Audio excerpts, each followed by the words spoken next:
What's going on, my dudes? Oscar back with an all new video. So I've been wanting to do a why you should read for a little bit now, and I've decided on the series that I think would be a good point to continue doing these why you should reads. And this is a series that has an anime adaptation. The anime adaptation is going to be entering its second season pretty soon. I'm not really sure when season 2 is going to begin. But I figured this is a good time to bring to the table, maybe if you'd watched the anime or something, I thought it would be cool to bring to the table possibly reading the manga. And the manga that I want to talk to you all about, and that I think that if you haven't read it yet, that you should read it, at least the first part of it. I think it would be cool for everybody to check out. To Your Eternity. So this is a really good series. It's by Yoshitoki Oima, and I've enjoyed every volume that I've read so far. I've only read the first 6 volumes, though, up to this point. I have volume 7 right here, so I'm going to be starting this pretty soon, and then this will cover, like, I guess, the next arc of the series, and I'm not sure, like, where this arc ends, or how long, the series is going to go on for, just overall. But I really enjoyed the first 6 volumes, and I want to talk about them. So I'm gonna cut this here so we can get right into the panels and doing the voiceover stuff to kind of see if I can't sell you on checking the series out, because I do think it's an incredible series. It's really well written.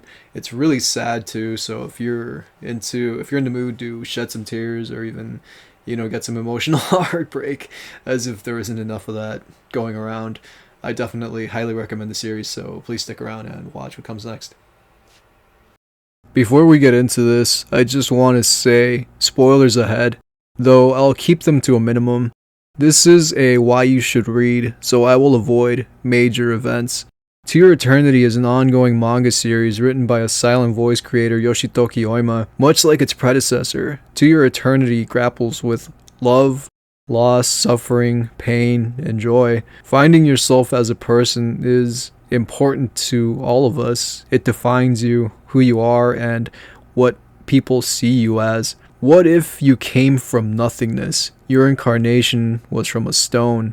You're suddenly flung headlong into reality, but you have no sense of emotion or self, no depth of understanding the world, let alone what's happening around you. That's basically entering the world as a newborn. But what if you were already able to change and adapt on a whim? Welcome to Your Eternity. Fushi, our lead character, is created from a stone or clay, something immaterial made flesh. Only the flesh isn't necessarily made of one individual set of features. How you look is up to you. How you're born versus how you'll end up is in your hands. How you dress and what you wear, you can work out and get fit, get swole, or even have plastic surgery to alter your appearance. But what if you could go beyond that? At the end of the day, you're still human. Fushi is not. Fushi, before even being given a name, is an orb that can shapeshift into anything that was once living that it came into contact with. First, it's a wolf, and then a boy who dies from an infection. He shapeshifts into the boy and sets off without any real direction. This is the first taste of the manga's extensive cycle of death. We'll say that first volume hit me right in the chest. It was probably the saddest point in the series yet, and there are still plenty of tragic moments throughout. However, the rest just seem to fit where it's all headed. Sooner or later, everything will die, except Fushi, who is immortal. It takes Fushi a long time to gain a sense of his self. At first, he's kind of just there, taking it all in, unaware of his existence, and likely doesn't question it. He just is, he exists, and that's it. That is until he meets a little girl named March, who is like a big sister to him. It's kind of funny given he's this teenage-looking dude, and he's being taught how to be human by like a 6-year-old girl. I loved March and thought she made a great addition to the series. She is Fushi's first real step towards becoming sentient. March is kind-hearted and even wants to save the life of a massive ancestral bear that was set to take hers in a ritualistic manner. There are plenty of other events throughout the first 6 volumes that help to strengthen the humanity within Fushi. The more he sees and learns and experiences, the more human-like he becomes. He makes friends and has a core group of people he comes to care for, spending years of his life with them. He and a masked boy named Gugu become inseparable, like surrogate brothers. I love Gugu. I think he's one of the best written characters I've ever read, and I think he's an all-around fan favorite as well. His loyalty and unwavering spirit, he reminded me of Opie from Sons of Anarchy. I would ride or die for Opie and Gugu. Given how well everything falls into place for Fushi, he lets his guard down. This is a mistake. Introduce the Knockers. These root, tree-like beings seek to steal humanity from Fushi. Everything he's gained, the memories he's made, and the parts of those he's met that he's collected are all stripped away anytime he comes into contact with a Knocker. They aim to leave him a hollow shell, much like a cancer. And this is a story that came about as Yoshitoki Oima, this story's mangaka, sat and watched her grandmother being eaten away by cancer until it finally claimed her life. The helplessness of watching someone you loved die and knowing you can't stop it, it's devastating. There is so much personal grief here for Fushi and for the other characters within. It could be that this was written by this mangaka as a coping mechanism, a place to store her grief about her grandmother. Here in this world and in this setting, she can control what happens to these characters. She is the architect.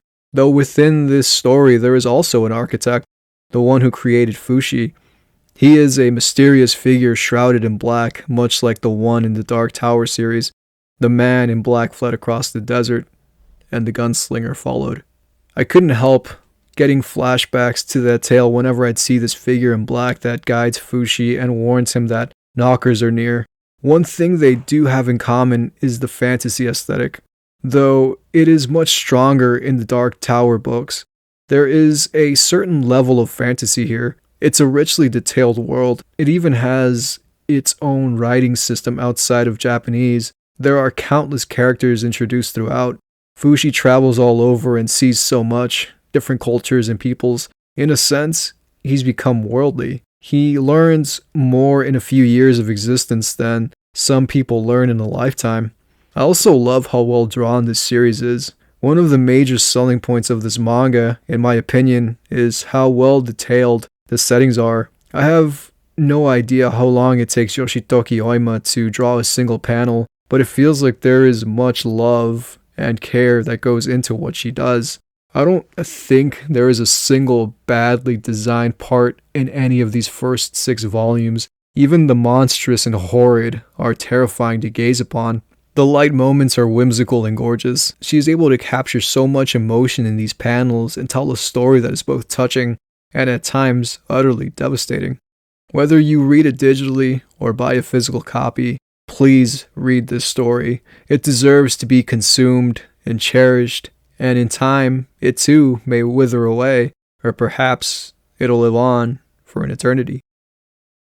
So I hope that I did a decent job in trying to convince you to check out To Your Eternity.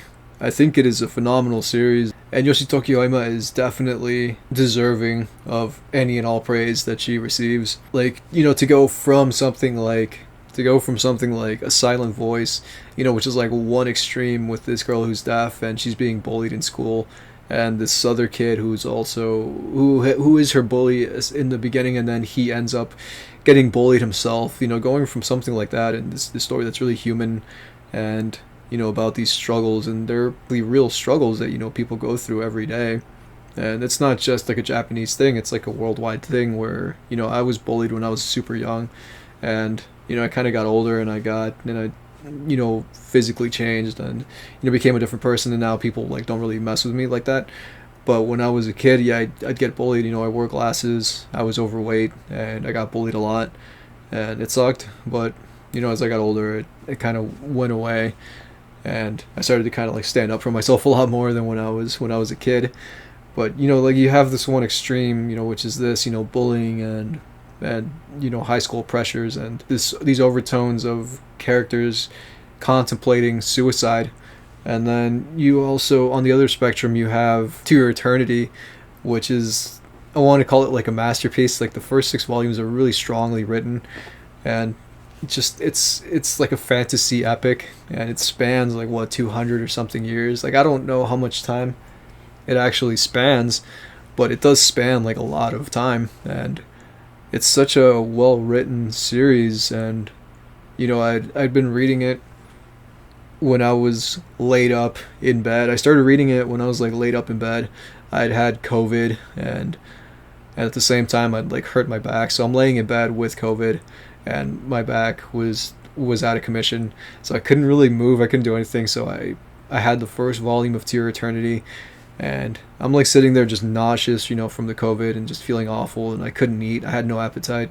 Or I mean, I was hungry all the time, but like I couldn't eat anything. Whenever I tried to put food in my mouth, it would taste disgusting. Like I'm laying there, I'm trying to read To Your Eternity, and like I read the first volume of To Your Eternity. It was so heartbreaking. Like I shed tears, reading the first volume of To Your Eternity, and then I had the second volume, so I read the second volume as well, and it was just really sad as well. It was really heartbreaking. But it's just such a good story that I couldn't look away. I wanted to keep going. But I didn't pick up the third volume just because like I was like, alright, like I'm already miserable, I'm already sad, I don't need to be put any further into this. Like I want to like take a step back and just kind of, breathe. But at the same time, like I started reading Fire Punch, and I think I did like 2 videos about Fire Punch.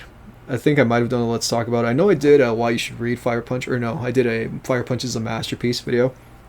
Eventually, after I got better, and then I finally like bought all the volumes of Fire Punch and read all of Fire Punch. I did a Fire Punch is a Masterpiece video.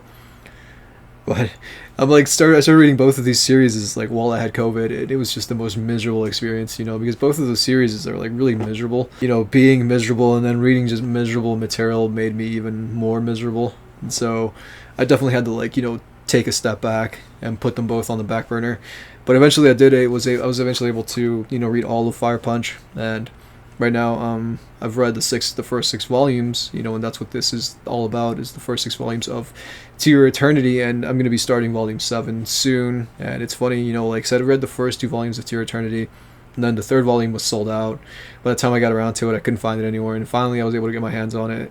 So then I had the first 3, and then I couldn't get my hands on volume 4, and then eventually I got my hands on volume 4, and then volume 7, I just got this recently. Volume 7 was totally sold out.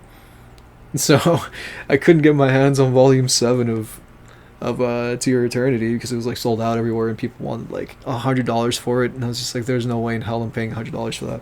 But finally it went back in stock, and I was able to get my hands on it for like $13. So that was really cool. So I'm going to be starting this soon. There's some other stuff that I have to get through first before I start To Your Eternity. Like I'm in the middle, I have to start reading Goodnight Boon Boon Volume 6 so I could do my Volume 5 and 6 video, and then I'm also going to do a Let's Talk About For Sakamoto Days, and that's coming up. And I'm trying to keep to all the things that I said I was going to do. Like I don't know if you watched my last video, which was the vlog number 3 video. I kind of talked about everything that I had planned, kind of coming up in the future. So that's going to be one of the things that I have coming up, and yeah, I'm trying to keep to everything, and I just want to keep the content train rolling. I want to keep presenting new stuff for you guys, because I like doing this, and it makes me happy. It fills a void within me that is sadly unfilled. I don't know. So yeah, that's all I have for you. Thank you so much for hanging out with me. My name is Oscar. Please take care of yourselves.